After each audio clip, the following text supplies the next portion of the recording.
आज आपण आजच्या व्हिडिओमध्ये आयएफएससी कोड म्हणजे काय आणि तो कसा शोधायचा याविषयी जाणून घेणार आहोत। चला तर जाणून घेऊया याबद्दलची सविस्तर माहिती। बँकेच्या जगात आयएफएससी म्हणजे इंडियन फायनान्शियल सिस्टीम कोड हा महत्त्वाचा घटक आहे, जो की भारतात इलेक्ट्रॉनिक मनी ट्रान्सफरची सुविधा देतो। हा कोड जो भारतीय रिझर्व्ह बँकेद्वारे म्हणजे आरबीआय बँकेद्वारे इतर म्हणजे प्रत्येक बँकेच्या शाखेला दिला जातो, जो की आर्थिक व्यवहार सुलभ करतो तसेच बँकेच्या शाखेला ओळखण्यात मदत करतो। आयएफएससी कोड हा 11 वर्णाचा असतो, जो की NEFT national electronic fund transfer तसेच RTGS real time gross settlement आणि IMPS जी की तात्काळ पेमेंट सेवा या सिस्टीम मधील विशिष्ट बँक शाखा ओळखण्यासाठी हा आयएफएससी कोड वापरला जातो। त्याचप्रमाणे हा कोड देशातील एका खात्यातून दुसऱ्या खात्यात सुरक्षितपणे राउटिंग करण्यासाठी आवश्यक आहे।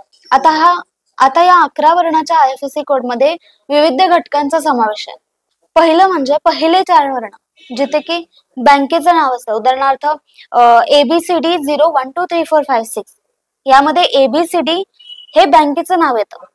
दुसरं म्हणजे 5वा वर्ण 0 जो की भविष्यातील वापरासाठी राखीव राहील आणि शेवटचे 6 वर्ण जे संख्यात्मक असतात म्हणजे जिथे की शाखा दर्शवली जाते, म्हणजे की हे अंक एका शाखेला दुसऱ्या शाखेपासून वेगळे करतात। जसे की ABCD 0 1 2 3 4 5 6 यामध्ये 0 1 2 3 4 5 6 मध्ये विशिष्ट शाखा सूचित करतात। आता हा बँकेचा आयएफएससी कोड कसा शोधायचा, यामध्ये अनेक मार्ग आहेत। ऑनलाईन शोध असेल, बँकेची वेबसाईट असेल, मोबाईलचा ऍप्स किंवा चेकबुक किंवा पासबुक द्वारे सुद्धा आपण हे आयएफएससी कोड शोधू शकतो। पहिलं म्हणजे ऑनलाईन शोध। आरबीआयच्या अधिकृत वेबसाईटसह अनेक वेबसाईट सर्वसमावेशक आयएफएससी कोडसह डेटाबेस ठेवतात, त्यामुळे वापरकर्ते हे बँकेचं नाव, शाखा किंवा स्थान शोधू शकतात। दुसरं म्हणजे बँकेची वेबसाईट। बहुतेक बँका त्यांचे आयएफएससी कोड त्यांच्या अधिकृत वेबसाईटवर सूचीबद्ध करतात। अनेकदा ब्रांच लोकेटर किंवा आमच्याशी संपर्क साधा या विभागात देखील आयएफएससी कोड सूचीबद्ध केला जातो। तिसरं म्हणजे चेकबुक किंवा पासबुक।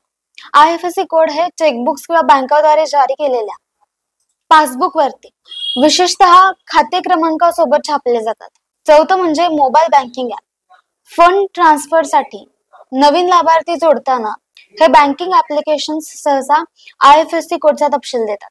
हा IFSC code electronic fund transfer मध्ये महत्त्वाची भूमिका बजावतो। पहिलं म्हणजे युनिक आयडेंटिफिकेशन। बँकेच्या शाखेचा विशिष्ट आयएफएससी कोड असतो, जो निधीची अचूक राउटिंग सुनिश्चित करतो। दुसरं म्हणजे सुरक्षित व्यवहार। हे त्रुटी टाळण्यात मदत करतं आणि योग्य प्राप्तकर्त्याला मनी ट्रान्सफर होईल याची खात्री करतं। तिसरं म्हणजे वेगवान व्यवहार। आयएफएससी कोड मुळे बँकिंग प्रणालीमध्ये इलेक्ट्रॉनिक व्यवहार हे जलद पद्धतीने पार पाडले जातात। तर मित्रांनो, आयएफएससी कोड हा भारतातील इलेक्ट्रॉनिक आर्थिक व्यवहारांचा एक मूलभूत घटक आहे, जो वेगवेगळ्या शाखांमध्ये किंवा बँकांमध्ये असलेल्या खात्यांमध्ये सुरक्षित आणि कार्यक्षम पैसे ट्रान्सफर करण्यासाठी सक्षम असतो।